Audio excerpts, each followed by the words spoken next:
Es maravilloso el saber que Dios siempre está obrando.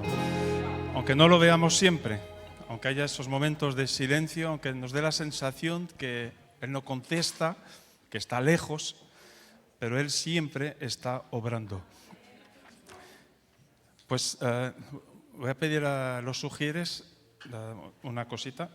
En la Biblia dice que los primeros serán los últimos. ¿Y los últimos?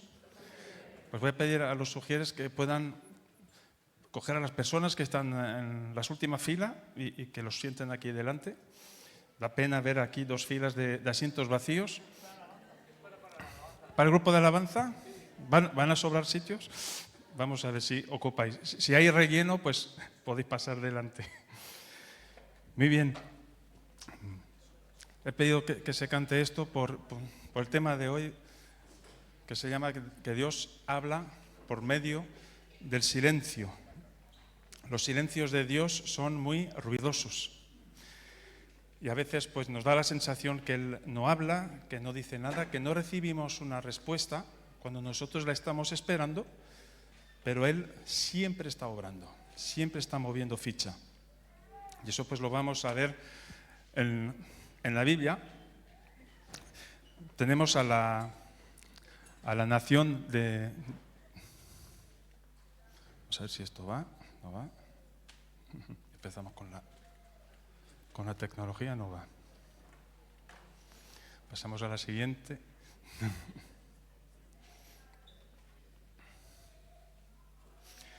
Pues, ¿cuántas tribus tenía la nación de Israel? 12. Entonces, fue una nación que tenía sus 12 tribus hasta el rey Salomón.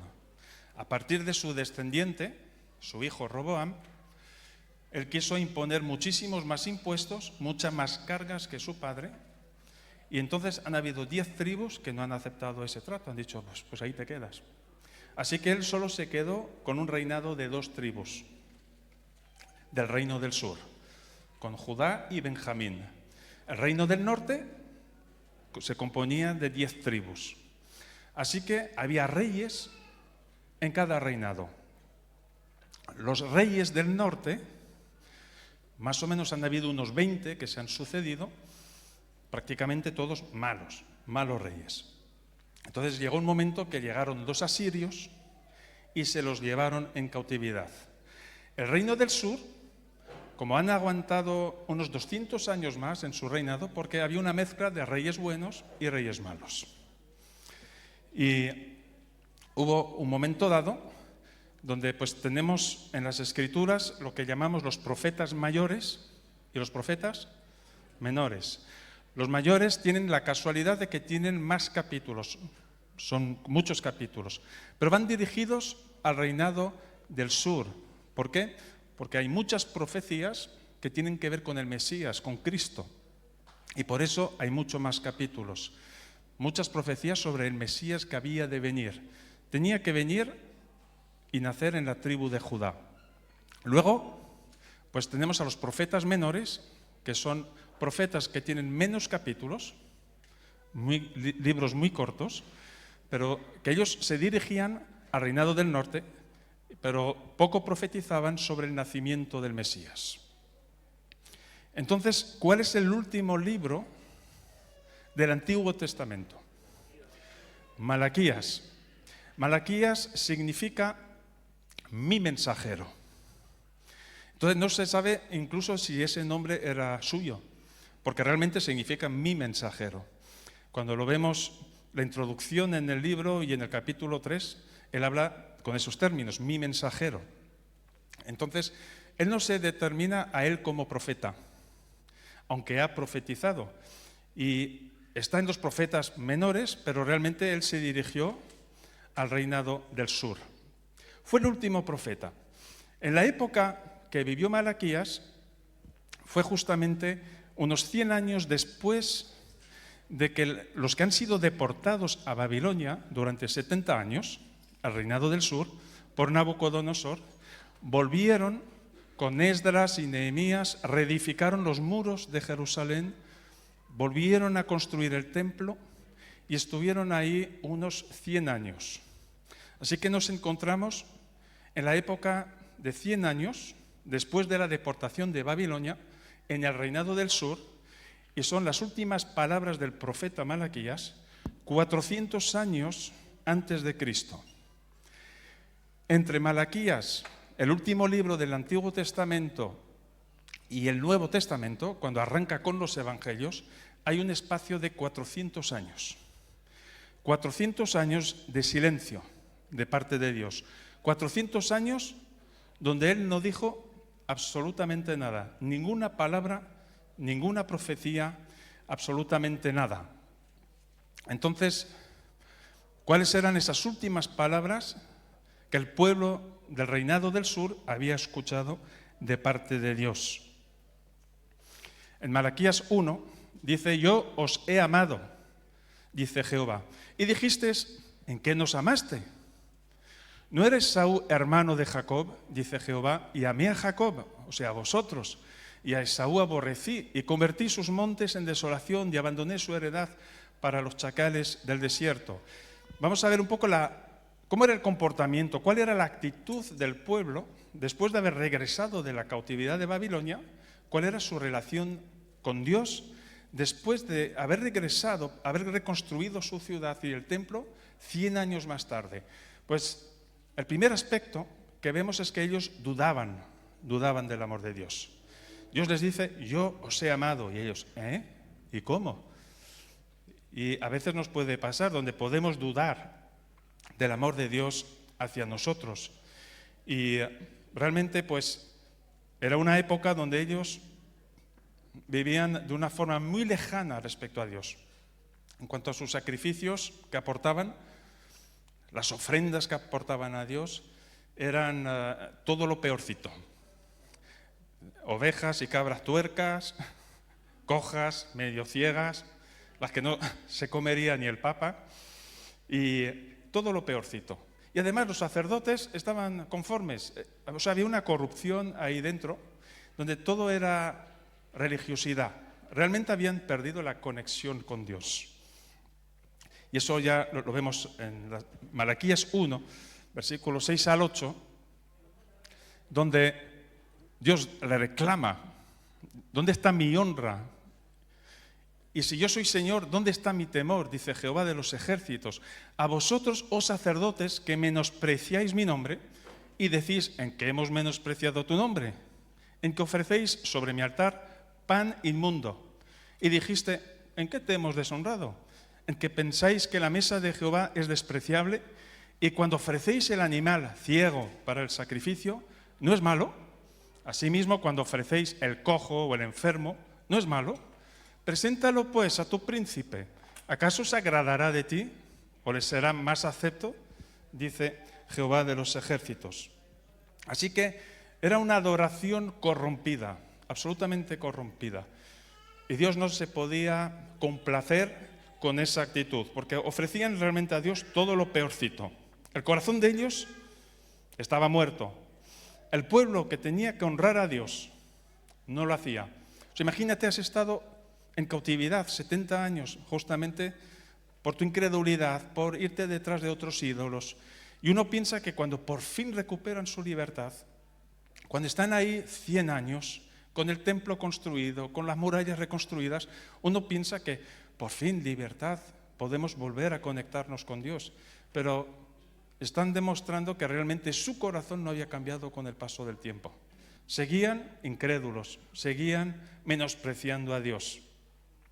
Y recordando que esto es lo último, las últimas palabras que Dios le está dirigiendo a su pueblo. En Malaquías 2:14 Dios sigue hablando con este pueblo.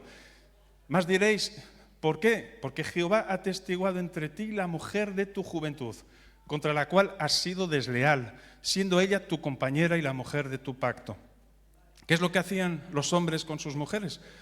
Se divorciaban de ellas y se iban detrás de otras extranjeras. En la Biblia, cuando se van a otras extranjeras, va en el sentido de que adoraban a otros dioses, no reconocían al Dios de Israel. Y había esa corrupción dentro de la nación de Israel. en este reinado del sur. Los hombres, sin motivo ninguno, mira, ya no te quiero, me separo, porque esta mujer es mucho más guapa, más hermosa, y adoraba a otros dioses. Entonces, había infidelidad, porque un poco es este ambiente en el cual tenemos a este mensajero de Dios, que llamamos Malaquías, que empieza pues a transmitir esos mensajes de parte de Dios. En el siguiente versículo dice: habéis hecho cansar a Jehová con vuestras palabras. Y vosotros encima contestáis, ¿eh? Bueno, es la hora de mi antibiótico. ¿Me puede pasar? Tengo las alarmas ahí puestas. Habéis hecho cansar a Jehová con vuestras palabras. Y decís, ¿en qué le hemos cansado? En que decís, cualquiera que hace mal agrada a Jehová, y en los tales se complace, o si no, ¿dónde está el Dios de justicia?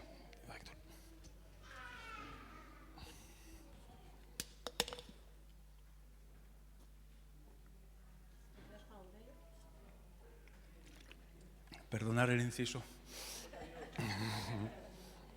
Entonces ellos creen, cosas del directo, ¿no?, que Dios es injusto. Él cree que Dios es injusto. Israel cayó en los mismos errores que lo llevaron al exilio. Está el amor de Dios frente a la infidelidad del pueblo. Ahora funciona.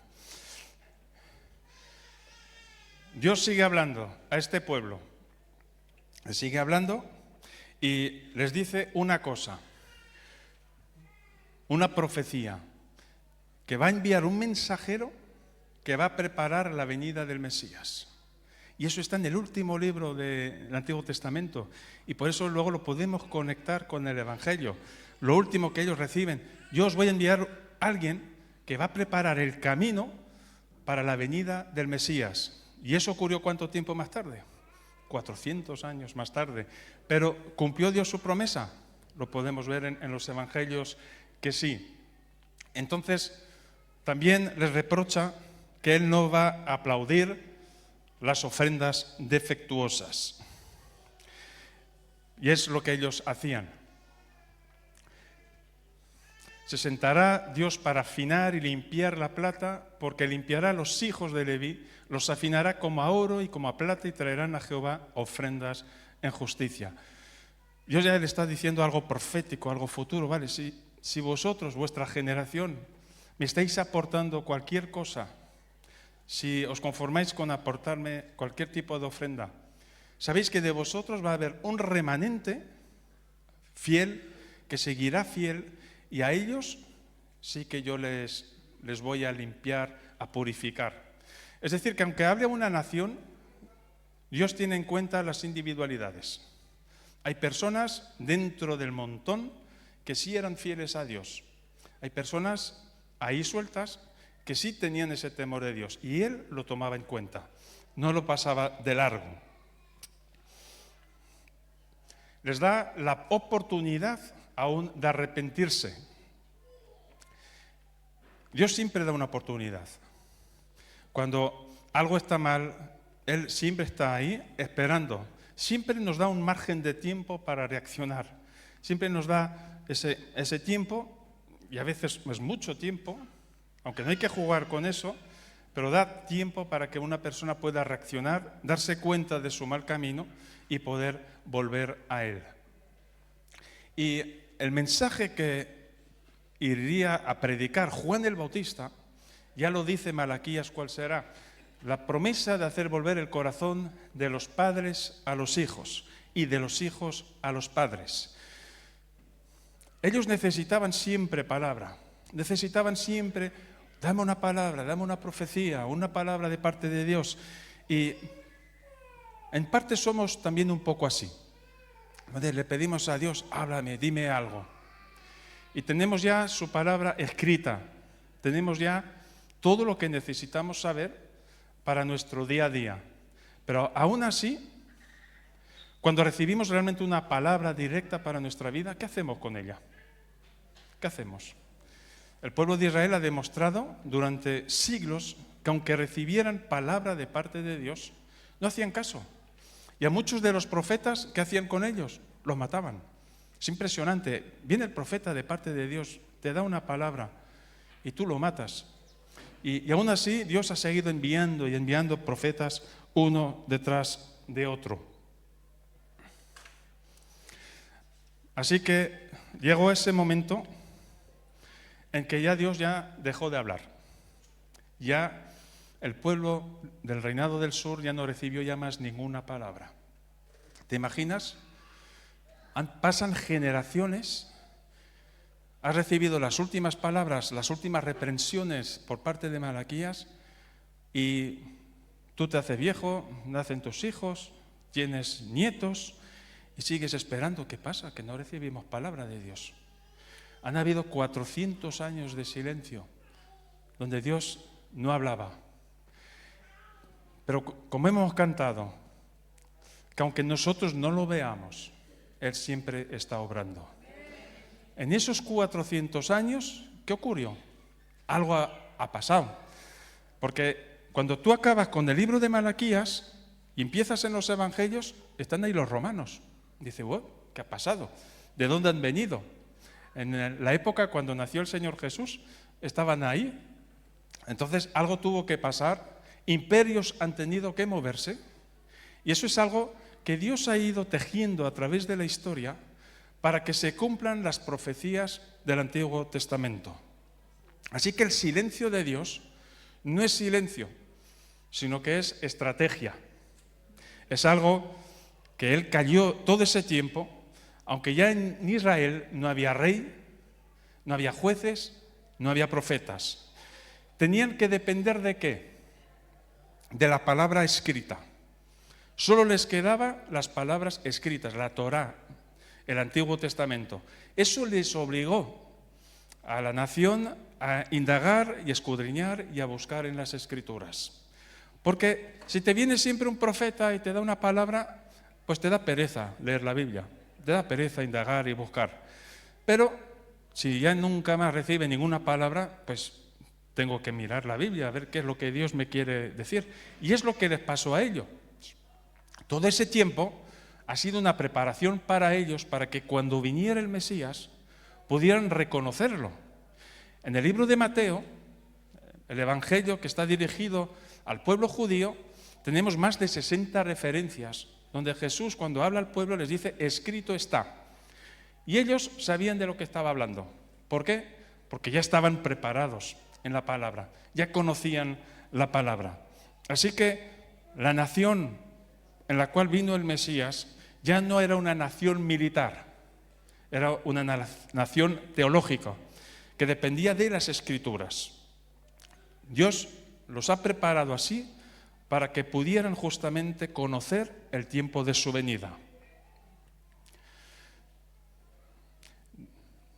Entonces, cuando ellos estaban aún 400 años antes, estaban los persas, los medos y los persas. Pero han venido Alejandro el Magno, un griego de Macedonia, que vino y conquistó muchísimos países en su juventud. Él tenía unos 30 años cuando arrasó. Y él arrasó con Israel, con el imperio persa, con parte de Europa, con Asia, con India. Y él, ¿qué es lo que hizo? Absorbió todas las culturas. Y eso ya estaba profetizado en el libro de Daniel. En el libro de Daniel, en la visión de la estatua de Nabucodonosor, en su sueño, él había soñado de los distintos reinos que iban a suceder después de él. Y después de los medos y los persas, iban a venir los griegos. ¿Cómo es que Dios lo ha usado? Él no fue cristiano y nunca hay referencias de que él hubiera aceptado el mensaje de Dios, pero Dios se usó de él. Cuando él arrasó con todo, cuando él absorbió todas las culturas, hizo una cosa, obligó a que todo el mundo aprendiera el griego koiné. El griego es un idioma de la calle, un idioma en el cual todos podían hablar. No es el griego de Aristóteles, no era el griego filosófico, sino uno que podían hablar absolutamente todos. Entonces, antes que naciera Cristo, toda esa zona, todos esos países sabían hablar griego. Durante esos 400 años de silencio, había 70 escribas judíos que tradujeron incluso el Antiguo Testamento al griego, en Macedonia, y es lo que se conoce hoy en día como la Septuaginta. Es decir, que estaba todo preparado. ¿El Nuevo Testamento en qué idioma fue escrito? En griego, no en hebreo.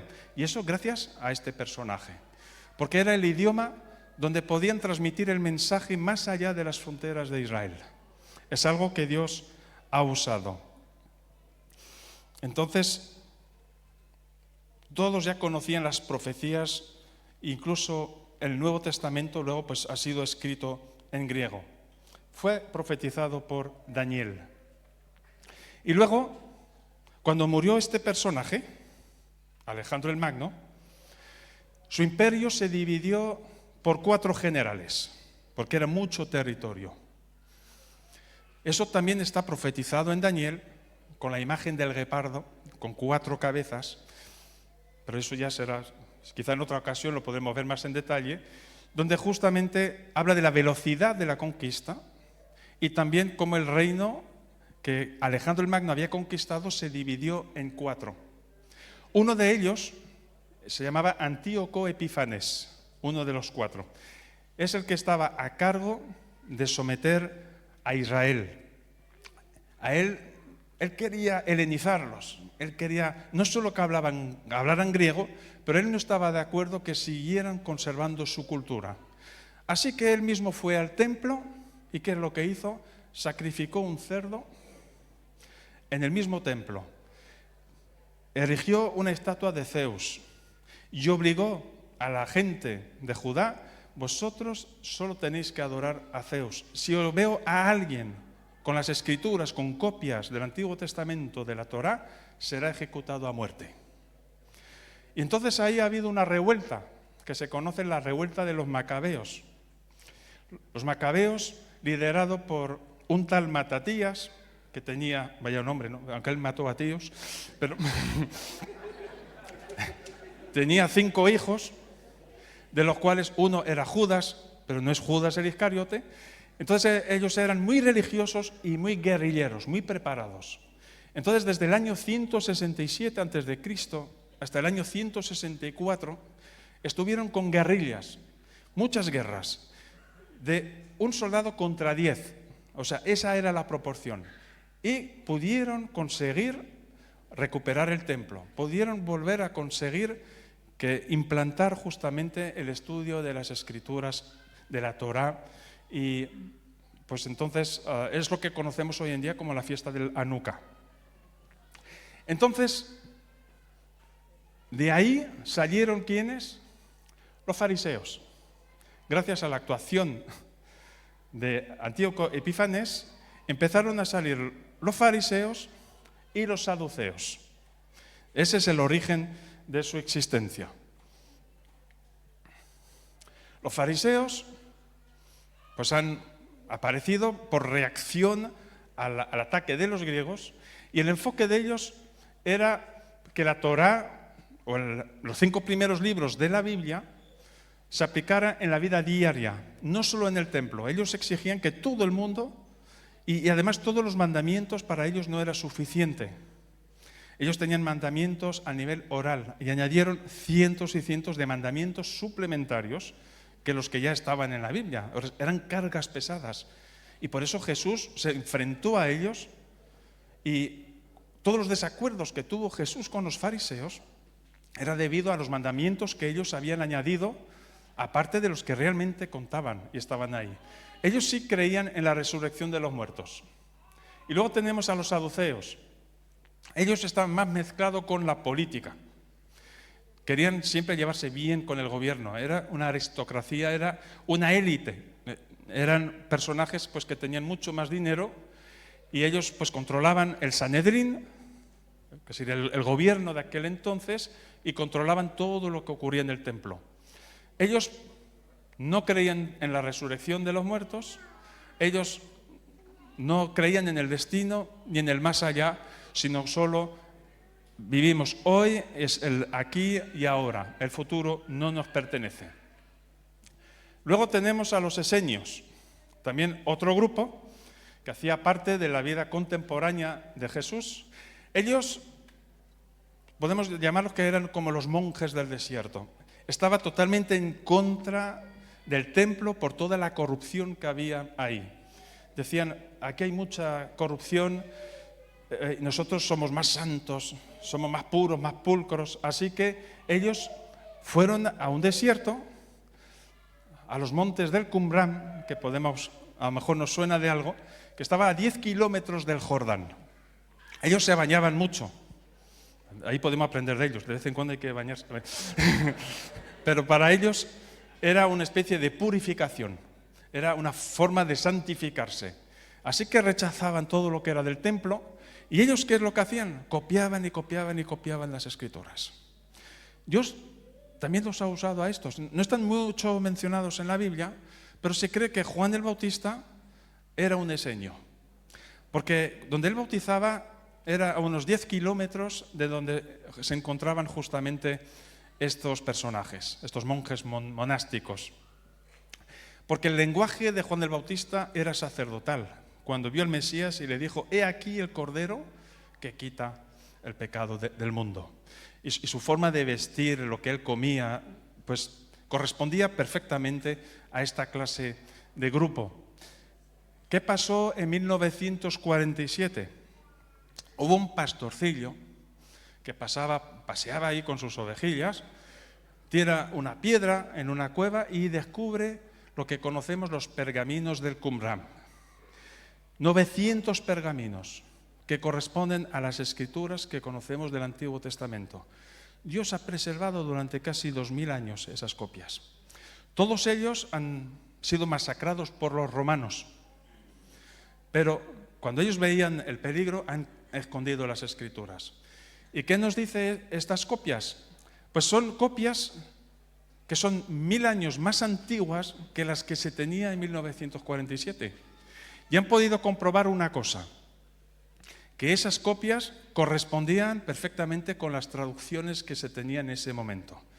Y eso pues era un argumento muy fuerte para todos aquellos que decían que la Biblia había sido adulterada. Y no, había sido conservada dentro de sus traducciones. Los celotes, ellos no, ellos aparecieron ya una vez Cristo ha nacido, una vez Él estaba aquí. Ellos eran guerrilleros, eran unos fanáticos religiosos. Ellos lo explicaban todo con la espada, nada de teología. Soldado romano, a por él. Entonces, ellos decían, sus lemas era ese, libertad o muerte. Solo Dios es rey. ¿Por qué? Porque los romanos decían que el César era el Señor. Y dicen, no, nuestro Señor y nuestro Rey es solo Dios. Pero claro, lo enfocaron de una forma muy fanática y pagar impuestos al César para ellos era una traición para el pueblo judío. ¿Os acordáis? En alguna ocasión le preguntaron a Jesús, bueno, vamos a ver, ¿es lícito pagar impuestos al César o qué? ¿Qué hacemos? Y él dijo, pues, dad a César lo que es de César y a Dios lo que es de Dios. Tenemos luego a otro grupo, a los escribas. Es que vemos que en los evangelios van apareciendo una vez unos, una vez otros, y así pues nos enfocamos así un poco de qué rama venían. Ellos eran los abogados y los intérpretes de la ley, de las escrituras. Ellos ya existían desde hace siglos. Habría que remontarse hasta Esdras, que era escriba, y Nehemías también. Entonces ellos copiaban también las escrituras y eran muy minuciosos en la copia de las Escrituras y se pasaban la vida estudiando las Escrituras y eran intérpretes de la ley. En el año 67, antes de Cristo, cuando vino Pompeyo, no Popeye, sino Pompeyo, pues él arrasó con todo. Vino e instaló pues lo que él, bajo la Pax Romana, construyó caminos. Los romanos habían construido más de 80.000 kilómetros de caminos seguros. En total habían construido 400.000 kilómetros de caminos por toda Europa, Asia y África. pero 80.000 kilómetros eran seguros. ¿Cómo es que eran seguros? Pues en el borde del camino estaban gente crucificada. Y era una forma a ellos de decir, mira, si tú vienes a liarla, si tú vienes y estás en contra del César o a decir algo, pues esto te puede pasar. Entonces, claro, pues la gente iban por esos caminos seguros de que no le iban a pasar nada, pero también seguros de que ellos no iban a crear ninguna revuelta.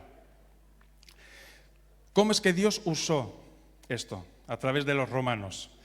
Pues todos estos caminos son los que usó el apóstol Pablo más adelante para extender el Evangelio. Por eso en el Antiguo Testamento nos dice preparar el camino. No existían los caminos, pero en esos años de silencio de las Escrituras, pues Dios ha ido moviendo imperios para preparar el escenario para la venida del Mesías. Cuando el Mesías vino aquí, tenía que existir Jerusalén, porque había sido destruida. Tenía que existir el templo, tenía que existir el idioma griego, tenían que estar los romanos. ¿Por qué? Porque ellos tenían ese instrumento de tortura que es la cruz. Y estaba ya profetizado, maldito el que es colgado en una cruz. Y él se hizo maldición por nosotros. Entonces, esos años de silencio aparente, Dios ha ido moviendo gobiernos, imperios, para preparar este escenario. Eso está escrito en Deuteronomio 21, 23. Y en Gálatas nos dice que Cristo nos redimió de la maldición de la ley, hecho por nosotros maldición. Así que Roma, ¿es que ha sido una casualidad? ¿Es que ha sido una coincidencia? No lo ha sido. Ha sido parte del plan de Dios.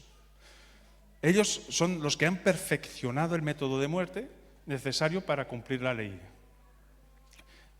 Eso es cuando vemos las noticias hoy en día, la situación, todo lo que está ocurriendo, movimiento de masas, y a uno le da la sensación de que Dios está lejos, que no dice nada, que cómo es posible que permita ciertas cosas. Pero lo que ya pasó en el pasado nos puede dar confianza de que absolutamente todo, y es verdad, todo está bajo el control de Dios. No hay casualidad. Es Él que mueve todo lo que tiene que mover para que su propósito, su voluntad se cumpla. En Miqueas había dos pueblos de Belén, pero uno de ellos era Belén Éfrata. Pues aquí, 500 años antes, él profetiza esto: pero tú, Belén Éfrata, pequeña para estar entre las familias de Judá, de ti me saldrá el que será Señor en Israel, y sus salidas son desde el principio, desde los días de la eternidad. Tenían esas profecías, tenían esas escrituras, las conocían. Pero ¿qué pasa? ¿Qué tipo de Mesías estaba esperando el pueblo de Israel? Estaban esperando un Mesías que los liberara de los romanos, de este gobierno malvado. Pero realmente el Mesías vino pues para pagar el precio por los pecados.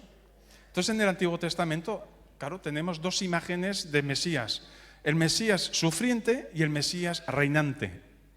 El que iba a sufrir, los judíos no lo aceptaron, porque dicen, ya bastante ya sufrimos, o sea, nosotros lo que queremos es tener un Mesías que nos gobierne, que nos libere de esto. Y es verdad que ese Mesías es el mismo, pero con un intervalo de tiempo entre medias. Es decir, que volverá, y ya no para morir en una cruz, sino para establecer su reino milenial. Y aunque nos parezca difícil de creer o de comprender, pero el saber que hay tantas profecías que se cumplieron en su nacimiento, en su vida y en su muerte, nos da esa fe y esa esperanza que lo que está escrito respecto al futuro también se va a cumplir. Entonces, claro, Augusto César, que era el César que estaba ahí en el momento que María estaba embarazada de Jesús, él promulga un edicto de parte de él mismo para que todo el mundo fuese empadronado. Y eso es Dios que lo permitió. Y ellos tuvieron que desplazarse para el censo. Los romanos querían tener absolutamente el control de toda la gente. Querían estar seguros que todo el mundo pagara impuestos. No sé si eso nos suena de algo,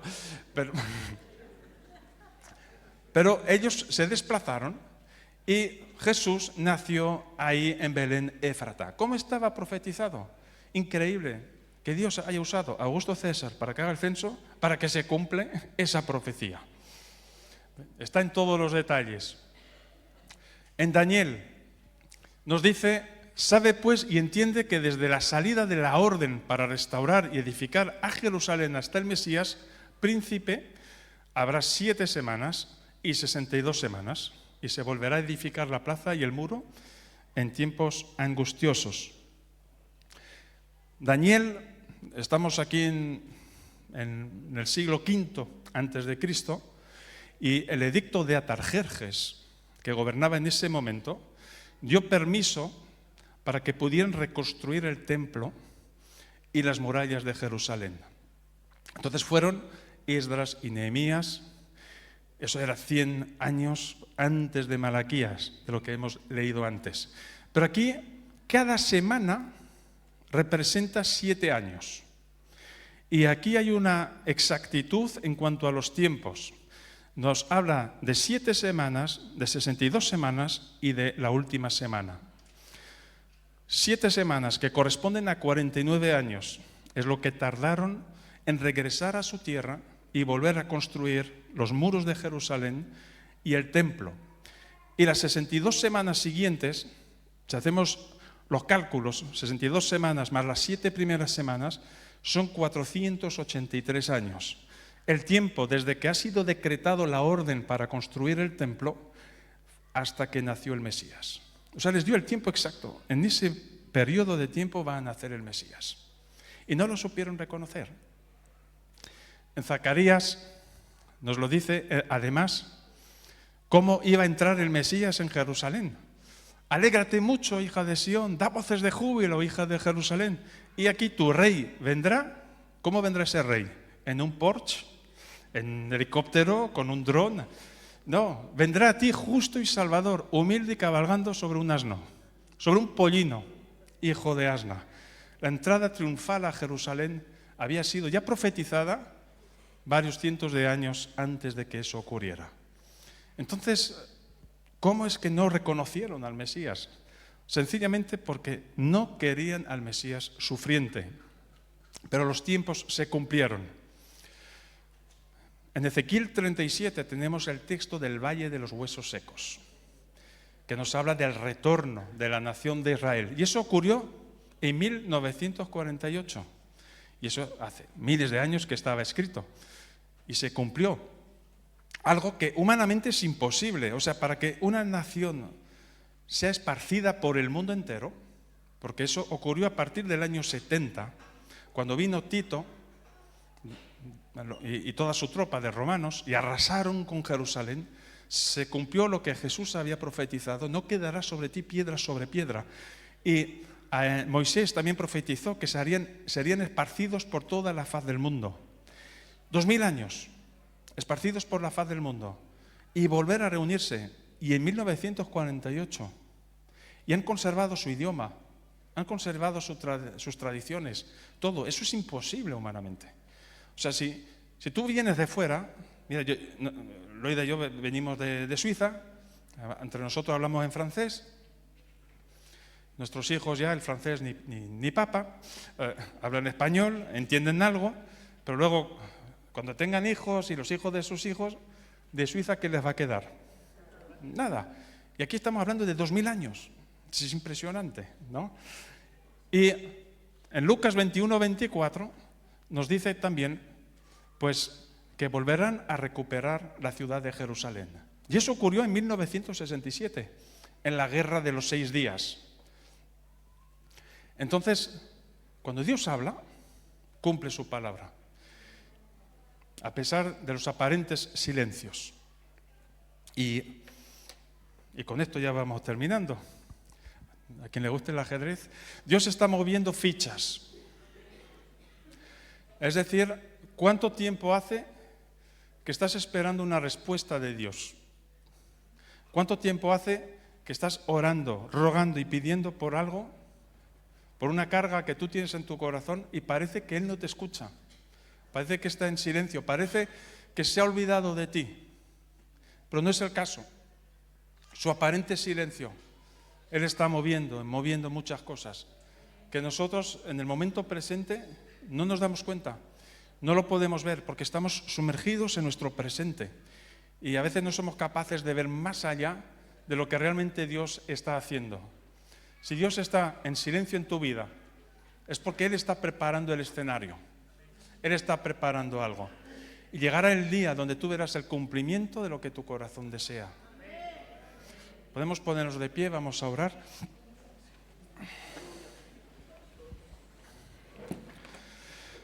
Señor, te doy gracias porque tú eres el que habla y el que cumple.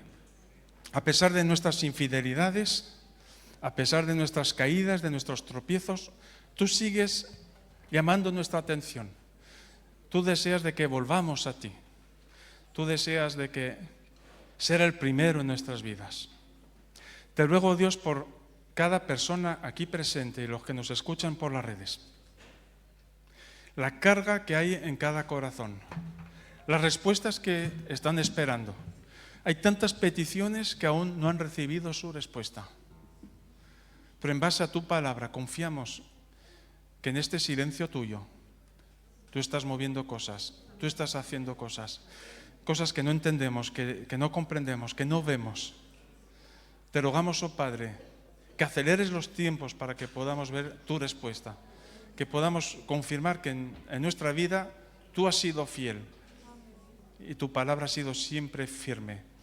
Te ruego por todas las palabras que han sido lanzadas a los hermanos aquí y que aún no se han cumplido, para que puedan tener el gozo de ver el cumplimiento de tu palabra. En el nombre de Jesús te lo pedimos y te damos las gracias. Amén.